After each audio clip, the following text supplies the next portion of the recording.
Tikulandireni omvera athu nonse kulikonse kumwe muli kuchokera mzigawo zonse zinayi za mdziko lino.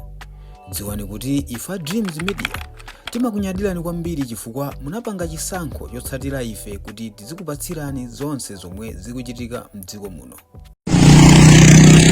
Mukafika makamaka pamudzi pano timakhala tikutenda kawiri kuti pamudzi pano timabweretsa nkhani zosiyana ndale sports wazo entertainment ndipo nkhani ngati mwayambira pamudzi pano pomalizira ndi pamudzi pake pomwe pano. So tabweratso ndi nkhani imene idayiyamba komanso nkhani imene idavuta kwambiri pa ground komanso pa tsamba la mchezo la Facebook, nkhani ya makamaka Azikwanje. So Azikwanje ndimanena kawiri kuti ndi mkulu yekhayo amenenso wakhala kukambidwa kwambiri ndi page manager ya Bakiri Mulusi TV kuti Azikwanje amachitapo makamaka zokhapa masifu 70 koma palibe chimene amachita amatani.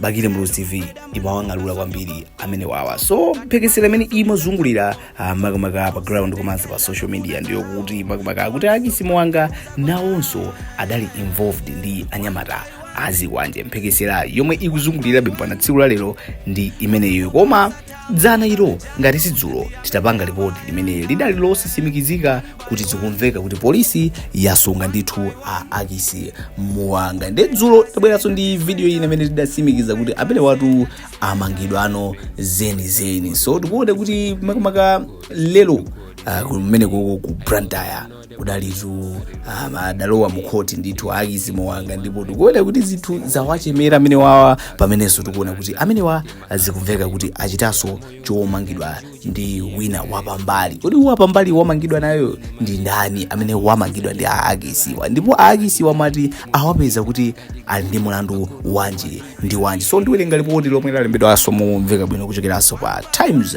360 Malawi, ndipo ndikawerenga ndikuona kuti pa comment tiwiri titatu kuti Amalawi akuyankhula kuti chani. Uku ndikudikira pa comment anu ngambwi kuchokeranso pa YouTube channel chokondedwanso ndi Amalawi ochuluka cha Dreams Media Malawi. So ripoti ndikumveka motere akuti bwalo la milandu la magistrate mu mzinda wa Brandaya latsekulira milandu itatu amene adali wachiwiri kwa wamkulu wa apolisi Azikwanje komanso amene adali mkulu woona za milandu ku polisi Laudon Mthinda. Awiriwa awatsekulira milandu itatu imene ndikutenga ndalama moopseza, kuzembetsa ndalama komanso kugwiritsa ntchito ofisi yawo molakwika. Awiriwa adakaonekera ku bwalo la milandu kumawaku pamene amva milandu makamaka pamene amva milandu imene awatsekulira. Woyimira boma Azikwanje anthu malunda wafotokozera bwalo la milandu kuti awiriwa akuwaganizira kuti adakakamiza amwenye kuwapasa ndalama zokwana pafupifupi 1.3 billion. Mbali ya boma idapempha nthawi kuti afufuzebe nkhaniyo, ndipo wogamula milandu Assunta Maxwell wati azapereka chigamulo ngati nkoyenera kutulutsa anthu pa belo lachiwiri lino. So tikuonatu Azikwanje komanso amzawo amene wamakomaka amkulu woona za milandu ku polisi Laudon Mthinda akuti tu anjatidwano awiri. Koyamba zimamveka za munthu mmodzi kuti Azikwanje, koma apa zasimikizika kuti ndi anthu awiri, ndipo awiri makamaka anthu awiri amenewa akuyankha milandu itatu yofanana. Milandu yake makamaka kuti kutenga ndalama moopseza. Ndalama kadatenga kuti sizikudziwika, komano ndalama za boma ndithu zatengedwa malo osiyanasiyana. Koyamba mlandu woyamba adatenga ndalama moopseza, mlandu wachiwiri kuzembetsa ndalama, adatenga ndalamazo adazembetsa, ngati sizomwezo adachita mamishoni ena amene adazembetsa ndalama. Wachitatu akuti kugwiritsa ntchito ofisi yawo molakwika. Imeneyi ikupherezera ndi pa Anyamata Azikwanje paja ndaonatu ma civil servant azimayo kuti sizikuwakhuza amachitidwa chipongwe ndithu. Mabwana awawa apolisiwa alitu pa izetu ndi zinaso mavideo amene tinkaona makamaka Sylvester akukhabidwa koma apolisi ali pomwepo, zinthu zake ndi zomwezi. So mlandu wina umene akuyankha Azikwanje komanso mzawo apereki Raudon Mthinda ndiwo kuti tikugwiritsa ntchito ofesi molakwika ndi mmene tizikuyendera boma la APM lingopanga zimene likuyenera kupanga. Chilungamo chiyende ngati madzi, aliyense amene amayenda mbali ayenda pa msewu ndipo agwidwa kapena agundidwa ndi njale ya APM. So kuna makomenti osiyanasiyana ochokeranso kwa amalawi osiyanasiyana pa nkhani imeneyi yakumangidwa kwa Azikwanje komanso Raudon Mthinda. Kodi amalawi akutipo ochani pa nkhani imeneyi? So makomenti dedi ngambwi vita kuti Bakili Muluzi TV uja nkatundu Bakili yetu Muluzi TV idateta kale zimenezi, idakalula kale. Uyu ndi makamaka aufitepu akuti trust Bakili Muluzi TV more than ARVs. Akuti kumayikhulupirira Bakili Muluzi TV ja kuposa ma ARV. Chabwino uyu ndi techa akuti power is temporary.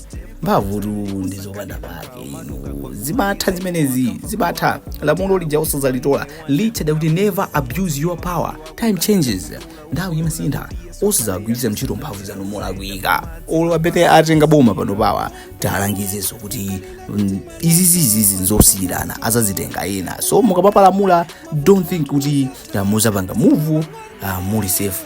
Ayi, muzayanga ziwiri zitatu. Madaliso kuti welcome to Maula Mutalika amene ndi Simon Mutalika akuti wise men will never urinate against the wind.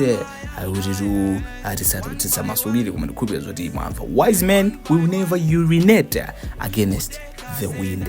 Chabwino mwambi video Mwati akuti the officer at his own office with juniors. Chabwino Emmanuel akuti the best teacher is history. CK akuti mercy to the guilty is cruelty to the innocent. We in the Anafa would welcome to Jijiri. Emmanuel, the best teacher is history. Comment is so Kwambidi. Comment you're talking about page ya Bakili Muluzi TV nkhani rundi menegi. Azikwanje actually do Kwambidi abagululu amangidwa ndipo chigamulo chiperekedwa lachiwiri kuti apasidwe belo kapena ayi. Milandu imene akuyankha ndi itatu: kutenga ndalama mopyeza, kuzembesa ndalama, kugwiritsa ntchito ofisi yawo molakwika. So imene iso idaliru ya changu imene tidabweretsa kuti tingoona kuti Azikwanje komanso anzawo Raudon Mthinda zikuwayendera motani. Amenewa anjatidwa agwidwa ndi milandu itatu imene akuganizira chigamulo ndi lachiwiri. Ndipo timanena kuti report ngati manayambira pamodzi pano pomalizira ndipo mwe pano kusanzika ndi makhanda sanzika kale koma ndi manena kuti mukafika mapeto chonde osamaiwala kupanga like, share komanso subscribe kuti nkhani zonse kuchoka pamodzi pano zisamakuphonyeni. Tikumanenso nthawi ina.